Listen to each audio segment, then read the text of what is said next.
నమస్తే అండి, నేను మీ Kalyani. Welcome to our channel Kalyani kitchen Kadapa. ఈరోజు ఈ వీడియోలో ఒక హెల్దీ రెసిపీ తయారు చేసి చూపించబోతున్నాను. అదేమిటంటే హెల్దీ క్రంచీ లడ్డు. రోజుకు ఈ లడ్డు ఒక్కటి తిన్నారంటే చాలు, మనకు కావాల్సిన కాల్షియం, ప్రోటీన్ మొత్తం మన శరీరానికి అందుతుంది. ఈ లడ్డు తినేటప్పుడు సాఫ్ట్గా, టేస్టీగా, క్రంచీగా, స్వీట్గా ఉంటుంది. తింటూ ఉంటే ఇంకా తినాలి అనిపిస్తుంది.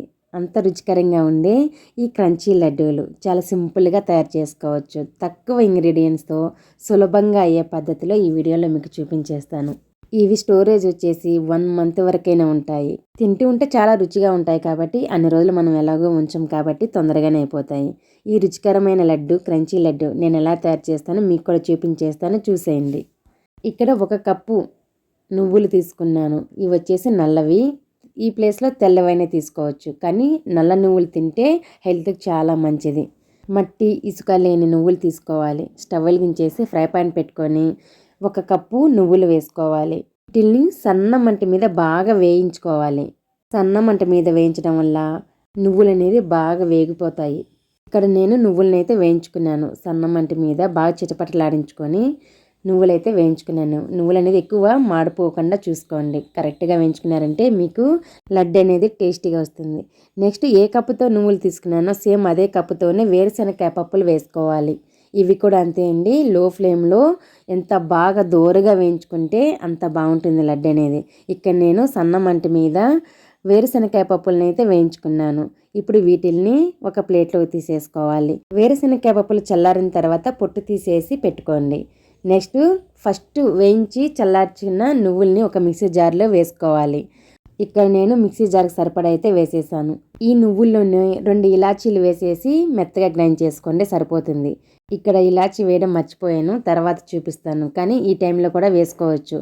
ఇక్కడ నువ్వులైతే గ్రైండ్ చేసేసాను, ఒక బౌల్లో వేసుకున్నాను. నెక్స్ట్ వేయించి చల్లార్చిన వేరుశనగకాయ పప్పులు పొట్టు తీసేసానండి.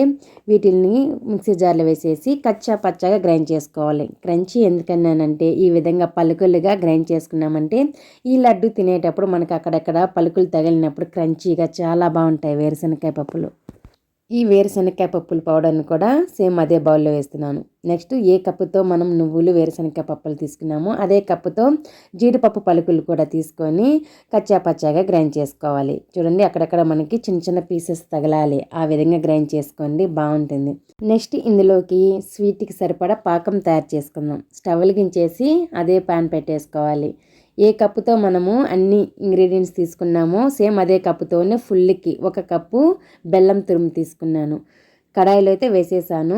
కడాయిలో వేసిన తర్వాత 2 tablespoons వాటర్ వేసుకోవాలి. జస్ట్ అది బెల్లం కరగడానికి మాత్రమే. ఇక్కడ 2 tablespoons వేసాను. వేసేసి ఒకసారి బాగా కలిపేసాను. నీళ్ళు వేసాం కదా, 1 month వరకు నిలువ ఉంటాయని మీకు డౌట్ రావచ్చు. ఖచ్చితంగా 1 month వరకు నిలువ ఉంటాయండి. ఈ విధంగా చేశారంటే కంపల్సరీగా నిలువ ఉంటాయి. ఫ్లేమ్ అనేది తక్కువ మంటలో పెట్టుకోండి. కొద్దిగానే కదా బెల్లం అనేది, తక్కువ మంట సరిపోతుంది. ఒకవేళ మీరు క్వాంటిటీ ఎక్కువ చేసుకునేట్టుగా ఉంటే కొంచెం మీడియం ఫ్లేమ్లో పెట్టుకోండి. ఫ్లేమ్ని అడ్జస్ట్ చేసుకుంటూ గరిటెతో కంటిన్యూగా మిక్స్ చేస్తూ బెల్లం అనేది కరిగించాలి. ఇక్కడ బెల్లం అయితే కరిగిపోయింది.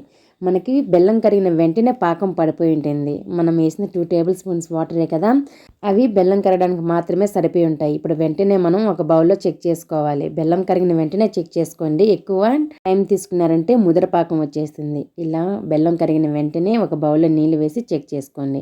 చూడండి, ఇక్కడ నీళ్ళల్లో కొద్దిగా వేసాను. తీస్తుంటే బాల్ లాగా చేతికి అంటుకోకుండా వచ్చేసింది. ఈ విధంగా ఉంటే చాలు.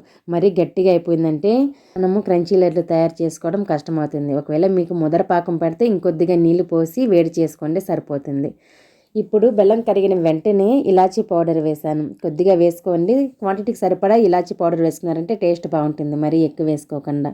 ఇలాచీ పౌడర్ వేసిన తర్వాత స్పూన్తో ఒకసారి బాగా కలిపేయాలి. నెక్స్ట్ మనం గ్రైండ్ చేసి పెట్టుకున్న నువ్వులు, కాజు, అలాగే వేరుశనగకాయ పప్పులు 3 బాగా కలిపేయాలి. 3 కలిపేసిన తర్వాత మనము కరిగించిన బెల్లం పాకం వేసుకోవాలి.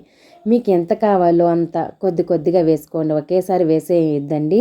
కొంచెం కొంచెం వేసుకుంటూ కలుపుకోండి కరెక్ట్గా సరిపోయేలాగా. ఎందుకంటే మనం తీసుకున్న బెల్లం క్వాలిటీని బట్టి కూడా మనకు పాకం అనేది తయారవుతుంది. అందుకనేసి అయితే ఒక్కోసారి తక్కువ కావచ్చు, ఒక్కోసారి ఎక్కువ కావచ్చు. అందుకనే కొంచెం కొంచెం వేసుకొని ఈ విధంగా కలుపుకోండి. నెక్స్ట్ ఇందులోకి 1 1/2 స్పూను గీ అయితే వేసాను. పాకం వేడిగా ఉంది కాబట్టి నేనేం గీ కరిగించలేదు, అలానే వేశాను. ఒకవేళ మీకు పాకం చల్లారిపోయి ఉంటే కరిగించిన నెయ్యి వేసుకోండి. కరిగించిన బెల్లం పాకం అలాగే గీ వేసిన తర్వాత ఒకసారి బాగా కలిపేసుకోవాలి. ముందుగా నువ్వులు, కాజు, వేరుశనగకాయ పప్పులు గ్రైండ్ చేసుకోవాలి, తర్వాతే పాకం పట్టుకోవాలి. పాకం వేడిగా ఉన్నప్పుడే లడ్డూలను చుట్టుకోవాలి, అప్పుడే మనకి క్రంచీ లడ్డూలు పర్ఫెక్ట్గా వస్తాయి. ఇక్కడ గరిటెతో ఒకసారి బాగా కలిపేసాను. ఇప్పుడు చేతితో ఒకసారి బాగా మిక్స్ చేసామంటే పాకము, వేసిన గీ మొత్తం అయితే ఈ పౌడర్స్కి పడుతుంది. ఇప్పుడు మీకు నేను ఒక లడ్డు చుట్టూ చూపిస్తున్నాను చూడండి. కొంచెం గట్టిగా ఉంది కదా, ఇంకొద్దిగా పాకం వేసుకుంటే బాగా సాఫ్ట్గా వస్తుంది. అందుకని ఇంకొద్దిగా వేసేసి బెల్లం పాకము కలుపుకుంటున్నాను. ఇదే విధంగా కొంచెం కొంచెం వేసుకుంటూ నేను బెల్లం పాకం మొత్తం వేసేసి కలిపేసుకున్నాను. నేను తీసుకున్న స్వీట్ కరెక్ట్గా సరిపోయిందండి.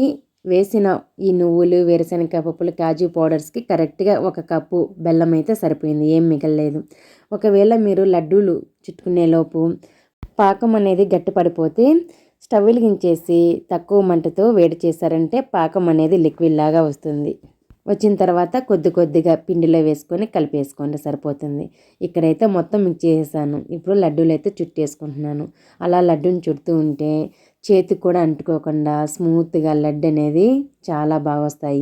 చూడటానికే కదండి, తినేటప్పుడు కూడా చాలా బాగుంటాయి. అక్కడక్కడ ఈ వేరుశనగకాయ పప్పులు, జీడిపప్పు పలుకులు తగులుతూ క్రంచీగా అయితే భలేగా ఉంటాయి. ఇక్కడ క్వాంటిటీ నేను కొద్దిగానే చేసి చూపించాను మీకు. నార్మల్గా అయితే మేము ఎక్కువే చేసుకుంటామండి. ఎక్కువ చేయాలంటే ప్రాసెస్ ఎక్కువ, అంత టైం కూడా వీడియో షూట్ చేయాలి కదా, అందుకు కొద్దిగా తయారు చేసి చూపిస్తున్నాను. సేమ్ ఇదే విధంగా మీరు కప్పు కొలతలతో తీసుకొని క్వాంటిటీ ఎక్కువ కూడా చేసుకోవచ్చు.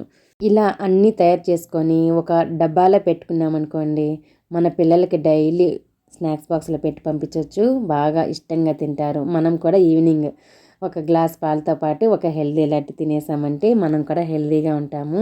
చాలా తక్కువ ఇంగ్రీడియంట్స్తో తయారు చేసుకునే హెల్దీ క్రంచీ లడ్డు అయితే తయారైపోయింది. మరి రెసిపీ నచ్చితే మీరు కూడా మీ ఇంట్లో తప్పకుండా ట్రై చేసి మీ ఇంటిలో 10 హ్యాపీగా ఎంజాయ్ చేయండి. అలాగే ఈ రెసిపీ నచ్చితే మర్చిపోకుండా ఒక లైక్ చేసి సబ్స్క్రైబ్ చేయండి.